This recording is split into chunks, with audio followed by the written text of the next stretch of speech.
Hey folks, welcome to the channel, and in this case talking about the tragedy of the Uruguay rugby team that crashed in Los Andes in the province of Mendoza in this Argentine side of the Andes. Look, the movie is definitely worth watching. Do yourself a favor, it's in Netflix. Society of the Snow, highly recommended. Now, talking specifically about the survival lessons from this tragedy, there's numerous, there's many things. And it's been recently updated because I've read this Wikipedia article before and it was not as complete. This is all in Spanish. The English one is good, but this one is even better. So let's go through some of these things. So, in case you're not familiar with this, was Flight 571 from the Uruguay Air Force. It was in the 13th of October, 1972. 40 passengers, 5 crew, and only 16 survivors. These were young rugby players from Uruguay, 22, 23 years old, and they were some were medical students, some were studying agronomy, or these were college educated, well fit, physically fit rugby players, right? Rugby, in case you're not familiar with, is a sport kind of like your American football, but without the helmets, without the pads, and running a lot more and basically a lot better. But it's neither here nor there. The point is, kids, well, not kids, but young men in great physical condition that find themselves stranded in the middle of the damn Andes, which is no joke. If you don't know this part of the world, you have no idea what it's like. It is like being in damn Mars. This is where they ended up crashing on the Argentine side, barely so. They should have gone east to the Argentine side. It would have been quicker, faster, safer. They ended up, because the pilot told them that they were much closer to Chile, which is why they ended up crashing. The pilot had not enough experience. The pilot that was with him, he had crossed like 29 times, but he was training another new pilot that just made a mistake, miscalculated, and because of clouds, he was flying with instrumental flight, and he miscalculated, and because the plane did not have enough power to avoid crashing, went straight into the mountain. It is an impressive part of the world. You don't mess around here. There's no surviving here, right? The idea that the typical survival manual that you survive in the jungle, in the mountain, in the prairie. You don't survive here. You just start dying. This is you probably saw some of the movies of climbing the Mount Everest, right? Where there's a height in which life simply does not exist. So this is what you see here, and in this case, there's not snow because of the time of the year they're visiting, but you don't see anything. There's just rock, snow, wind, and death. This is no place for humans to survive. And I know this place rather well because I actually was taking many years ago. Let me mark that there. So many years ago, I was taking a Hilux pickup truck to a pass that was, where is that damn place? This is in Mendoza. No, this is in La Rioja, up here. Past Villa Union, Route 76. And man, I'm telling you, this is the most desolate place I've ever seen in my life. Bajo Jagüe. Fuck, this is the worst place, and we actually ended up crashing here, and was very interesting further up there. But let me just show you what it's like, even here. Just a little bit more. God damn it! They didn't even finish. Typical. But this is what it looks like in this place. Let's see here.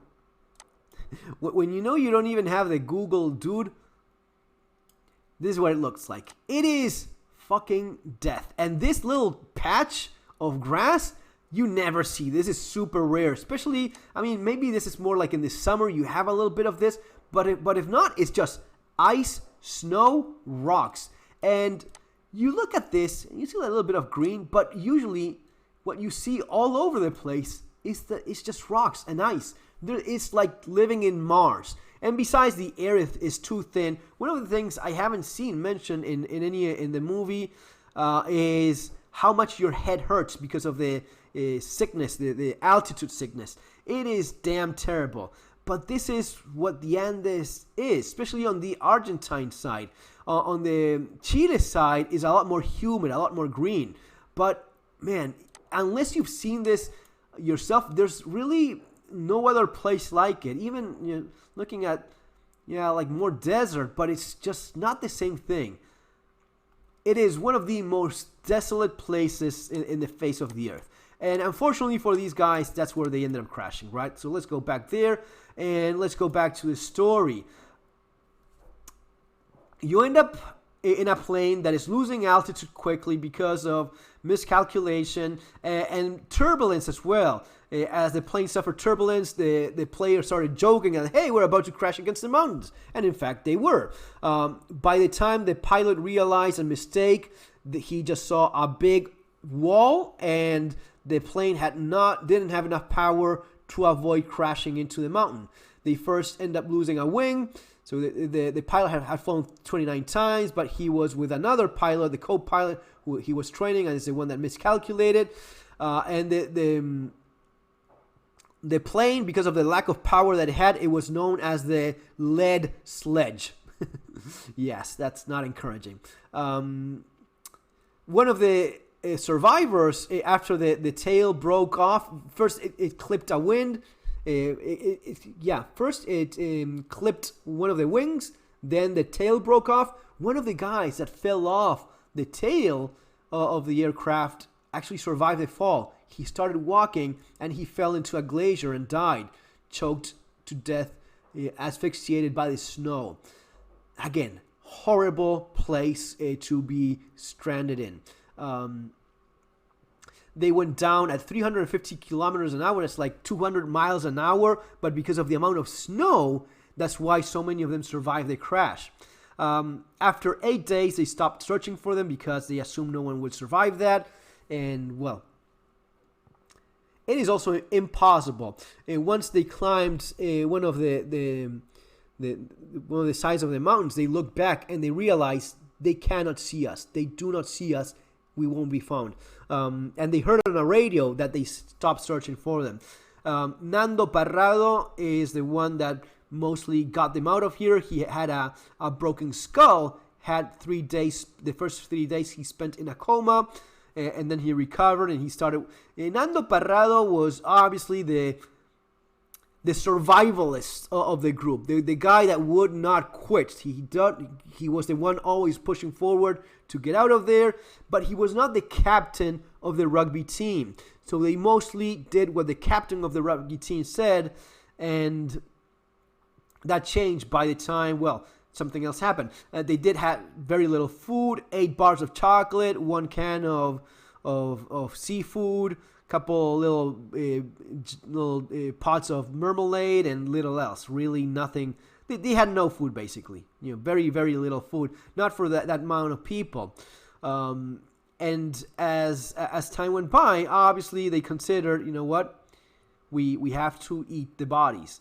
That's what they ended up doing. At first, the experience was, of course, terrible.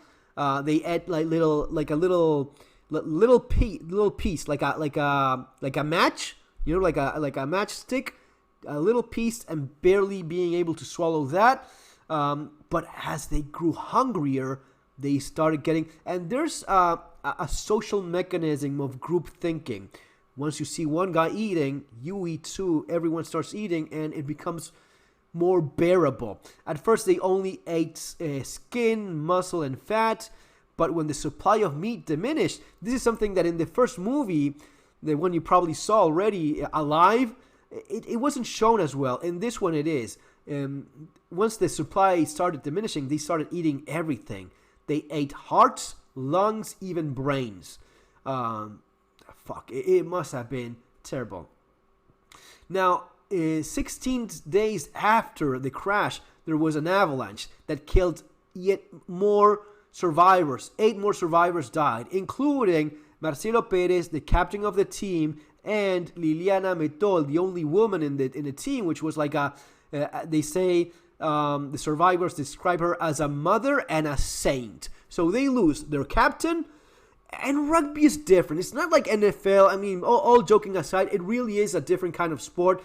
There is a sense of the captain, the team. We're tough, but we're also gentlemen. It's the thing about rugby is it's a sport played by it's an animal sport played by gentlemen or stuff like that. So rugby is a little bit more cultist in a sense. Losing their captain and losing the woman that was like a mother to these young men. This was the 70s, so these were full-grown adult men, but very young men nonetheless. So that must have been terrible. Now, at this time, they decide, and they know they're not being rescued, we have to get out of here. They first go east, thinking of going towards Argentina. They almost died. They went looking for the radio. They could not get the radio to work. When they go back, they almost end up dying because of how cold it was. And at this point, they realize if we don't get out of here on our own terms, we won't be making it. They first tried to go east, but east should have been the way in which they should have gone. They went looking for the batteries for the radio and realized the batteries were way too heavy, and because of that, they decided to take the radio to the tail of the airplane and use the batteries then. 25 kilos for those batteries was a bit too much. There was no way in which they could make that. So they took the batteries over there. After several attempts of trying to make the radio work, they give up and they return to the tail and start climbing back to their base camp, the remains of the aircraft. On the way back, they were hit by a storm. Harley lay down and let himself die. He said, "I'm done. I cannot continue anymore." But Nando Parrado didn't let him stop and carried him. Well, here it says carry. It was more like he just compelled him to keep on walking. And this is super interesting because this happens. If you haven't ever been in a situation like this where you're in a group and walking long for a long time and being physically exhausted, there's a point in which, believe it or not, fitness doesn't matter anymore. It's just about the will you have. And I've seen this myself with people that were in better shape than I was myself, but they just did not have the will, and they would say, I just cannot go anymore. I can't. And there's people that will continue going no matter what, and they will continue walking until they fall, and without even thinking. I mean, I was walking in one of these things as a student in college with a friend of mine. A couple of the guys in this group gave up and went back home, and I saw my buddy. He just collapsed. He just fell, and he does not remember getting back and keeping on walking. That's what determination does to a person when you don't even know anymore what you're doing. But I mean, I saw him collapse, and exhausted as he was, he just pushed himself and continued walking without consciously registering what he was doing. He doesn't remember any of that, but I saw it, so I told him, "You fell, you went down, and you just, like a zombie, you got back up and continued walking," which is very interesting. But this guy gave up. This guy said, Harley said, "I can't do this anymore. I'll lay here and just die." And you will die in just a few minutes with 30 degrees below zero, which is very, very cold. But Nando Parrado said, "No, you have to continue. You get up, carry him a little bit, push him. You go on, and convince him to, and basically save his life." 3 last deaths. So because of gangrene, because of the wounds, 3 more died. And this is very interesting. Numa Turcati did not want to eat human flesh. He just couldn't. And this is also very interesting. You have the group psychology, and then you have people with such strong convictions that even if they're gonna die, they will not do it. And not only that, they will starve to death. They will feel their bodies dying day by day for 2 full months, and seeing others eat around him. But because of his mentality, because of his way of thinking, he just cannot push himself to eat human flesh. He died exactly 60 days later. This is textbook. This is something I've covered in the channel many times. How long can you survive? Well, there you go. You can survive 60 days. Oh, is that written on stone? No, it's not. But in average, a human being that only has water, you will survive about 30 to 60 days. This is what you see in most accounts of people that were locked up somewhere and forgotten, or like in this case, Numa, a young, healthy man that just could not eat human flesh and just had water and starved 60 days later, weighing 25 kilograms. That is, the man was bones and flesh and skin and bones. There was very little else left of this man by the time he died. But he survived 60 days. Now, but Fernando, I'm super fat. Can I survive more? Yes, you can. You're overweight, you will survive more. How much more? It will depend. I mean, lots of things can go wrong when you go without food for that much time, but there's accounts of people that have gone for, well, the record is over a year. A man, which we talked about here before, morbidly obese, just drinking coffee and little else, because that's fat. The fat in your body is intended to keep you alive when there's no food around. Yes, that's basically why you go fat when you start overeating. But in general, for the great majority of people that are not obese, or, I mean, if you're maybe a little bit overweight, the number is about 300 grams, 300 grams of body weight per day when you're fasting. That's how much you end up losing. Okay, a little bit of water, fat, mostly fat. The idea that, muscle goes first. That is, I heard that all my life. That's one of the most stupid things I've ever heard. It makes no sense, and it is not true. You don't lose muscle. You lose very little muscle. First, you consume the fat, which is there for that reason. So you first consume the fat, but 60 days, man, that is way too long, especially in those conditions. Very cold, very high altitude, dehydrating, exposed, yeah. Fuck, yeah, that's not fun. Anyway, they realize they need to make a sleeping bag because of the experience going east. Then they decide to go west, so they make a sleeping bag to keep themselves alive. And on the 12th of December, 1972, 2 months after the accident, Parrado, Canessa, and Vincenti start going west, looking for a way out. They start climbing. These guys had no experience in mountain climbing. They had no experience with mountains at all, let alone something as challenging as the damn Andes, which very people know how to survive in this place.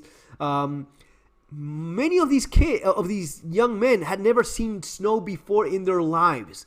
All of a sudden, they're in the Andes. So they were going west, and they went straight up instead of going a little bit on the side, just trying to get over it. It took them like 3 days, and this was super challenging. But at some point, Vicentini realized that the excursion that they thought would take 3 days was going to be taking a lot more. They had 3 days worth of meat that they were carrying with them, but when they realized that that was not going to be enough, Vincenti went back, and Parrado and Canessa continued. They kept on walking, and they took 3 hours to reach the... Canessa at some point looks back east, and realizes, hey, there's a little trail there, maybe a little trail. Maybe we should go there. That would have been a lot easier going to the Argentine side. But well, Parrado was decided on going west towards Chile. That's what they kept on doing. When they got to the peak of that mountain, they realized that there was only more snow, mountains, and death on the horizon. And at that point, Canessa said, "We are dead." And Parrado said, no, we continue. We don't give up. I actually see a couple little peaks. There's a valley there where there's no snow. That's where we're going. That's our way out. And in fact, they went towards there. It took them, they kept on going west. It took them like 10 days to finally get out of the mountains and find help. Yeah, and Canessa was actually right about going east instead of west, but well, that's what they ended up doing.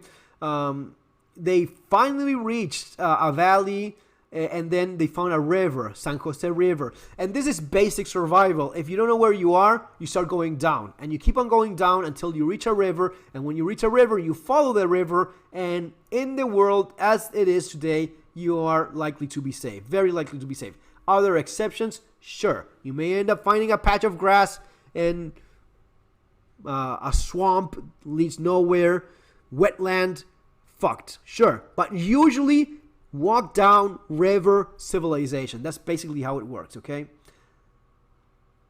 They had walked for 38 kilometers during 10 days. 10 days, man. 10 days to do 38 kilometers. The average human being walks 3.8 kilometers an hour. So that says how difficult it was to walk in these conditions with so much snow. At times, making footsteps with a stick on the side of the mountain on the ice. Canessa had lost half his body weight, about 44 kilograms, which is like 200 pounds. The guy was weighing, I don't know, half of that. So yeah, basically that's it. It is impressive. Watch the movie. And as always, we try to learn from all of these things so as to be better prepared ourselves and understand how extreme situations may end up going. Guys, that's going to be all for now. See you in our next video. Take care. Have a great weekend.